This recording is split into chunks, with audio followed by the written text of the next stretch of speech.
নমস্কার বন্ধুরা, আমি কাকলি ফুডিতে মুডি চ্যানেলে সকলকে স্বাগত জানাচ্ছি। তাল দেখে বুঝতেই পারছেন যে আজকের রেসিপিটি তাল দিয়েই বানাবো। সব সময় তো এই তাল পাওয়া যায় না, তাই এই সময়ে তাল দিয়ে বিভিন্ন ধরনের রেসিপি আমরা কম বেশি করেই থাকি। সেই রকমই আজকে তালের মালপোয়া তৈরি করব।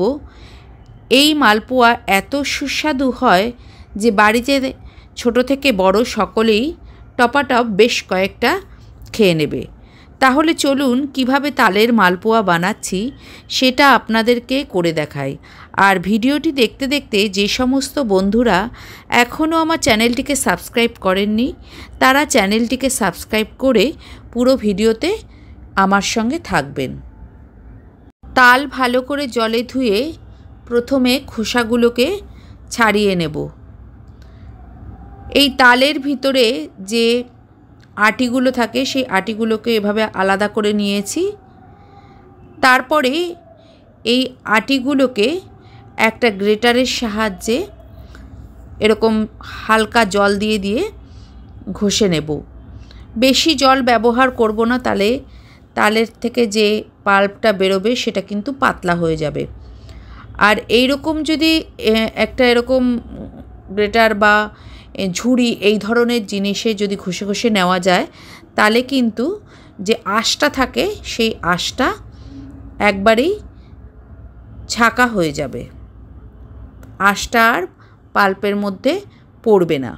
একটা বাটিতে এরকম একটা কাপের মাপের 1 কাপ সুজি নিয়ে নিয়েছি এবং সেই কাপের মাপেরই অল্প জল দিয়ে, বেশি জল দেব না, সুজিটাকে প্রথমে একটু কিছুক্ষণের জন্য ভিজিয়ে রাখবো। তাতে করে কি হবে, সুজিটা নরমও হয়ে যাবে এবং ফুলেও যাবে। যতক্ষণ সুজিটা ভেজানো অবস্থায় রয়েছে ততক্ষণ শিরাটা তৈরি করে নিই, মানে চাটনিটা। তার জন্য কড়াইতে 1 কাপ চিনি দিয়ে নিলাম এবং সেই কাপের মাপেরই 1 কাপ জল দিয়ে দিচ্ছি। দিয়ে খুন্তি দিয়ে খুব ভালো করে নেড়েচেড়ে নেব। কয়েকটা এলাচ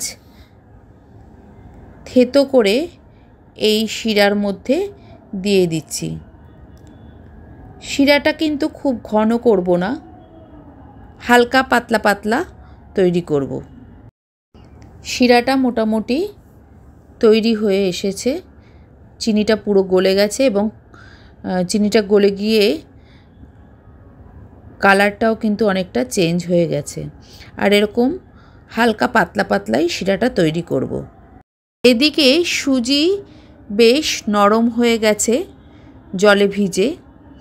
দিয়ে দিচ্ছি যে কাপের মাপের সুজি নিয়েছিলাম সেই কাপের মাপেরই তালের পাল্প। আর দিচ্ছি সেই কাপের মাপেরই অর্ধেক ময়দা। ময়দাটা এখানে বাইন্ডিংয়ের একটা কাজ করবে। যে কাপের মাপের সুজি নিয়েছিলাম সেই কাপের মাপেরই ফুল কাপ চিনির দিয়ে দিচ্ছি মৌরি। এই যে চিনির ব্যবহার করলাম, এই চিনিটাকে কিন্তু আমি মিক্সিতে গুঁড়ো করে নিয়েছি। দিয়ে দিচ্ছি এলাচ।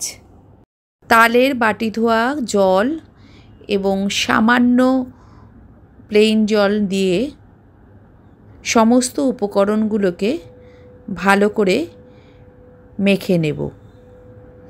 মৌরি এবং যে এলাচ ব্যবহার করেছি, এলাচের গুঁড়ো, সেগুলোতে কিন্তু একটা সুন্দর গন্ধও হবে এবং মালপোয়াতে স্বাদও হবে বেশ ভালো। চিনিটাকে যদি এভাবে মিক্সিতে গুঁড়ো করে ব্যবহার করা হয় তাহলে খুবই সহজে মিশ্রণে গলে যাবে। তেল গরম হয়ে গেছে ওদিকে গ্যাসে। মালপোয়া ভাজার জন্য এরকম একটা গোল হাতা নিয়ে সমস্ত মিশ্রিত যে ব্যাটার সেই ব্যাটার তেলে মালপোয়া ভাজার জন্য ছেড়ে দেব।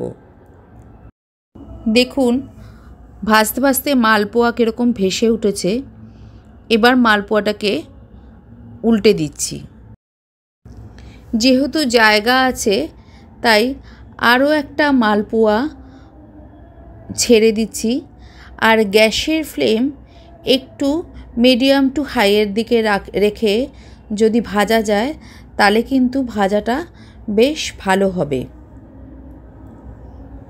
এবং দেখুন মালপোয়াগুলো খুব সুন্দর কিন্তু ভাসছে, মানে হালকা হয়েছে। এই দ্বিতীয় মালপোয়াটাও বেশ এক পিঠ ভাজা ভাজা হয়ে এসছে। একটু উল্টে দিচ্ছি। মাখাটা যত ভালো হবে তত কিন্তু মালপোয়াগুলো তেলে ভালো উঠবে। একটু সময় নিয়েই ভেজে নেব। মালপোয়া দেখে ভাবছেন তো যে এমনি মালপোয়া আর এই মালপোয়ার কী আর এমন তফাৎ, একই রকম তো হচ্ছে। আসলে এই তালের মালপোয়ার স্বাদটা হবে আলাদা এবং গন্ধটাও আলাদা। একটা ভাজা হয়ে গেছে, ভালো করে এভাবে তুলে তেলটাকে ঝরিয়ে নিচ্ছি।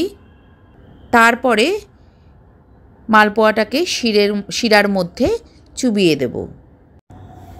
এক এক করে সমস্ত মালপোয়াগুলোকেই একটু উল্টে পাল্টে এভাবে লাল লাল করে ভেজে নেব। একটু যদি সময় নিয়ে মালপোয়াটাকে ভাজা যায় তাহলে ভাজাটা খুব ভালো হবে। আরও একটা মালপোয়া আমি তেলে ছেড়ে দিচ্ছি।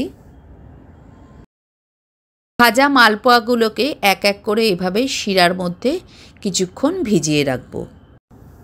খুব বেশি সময় মালপোয়া কিন্তু শিরার মধ্যে না রাখলেও চলবে। মিনিট 2-3 রেখে এভাবে মালপোয়াগুলোকে তুলে নেব।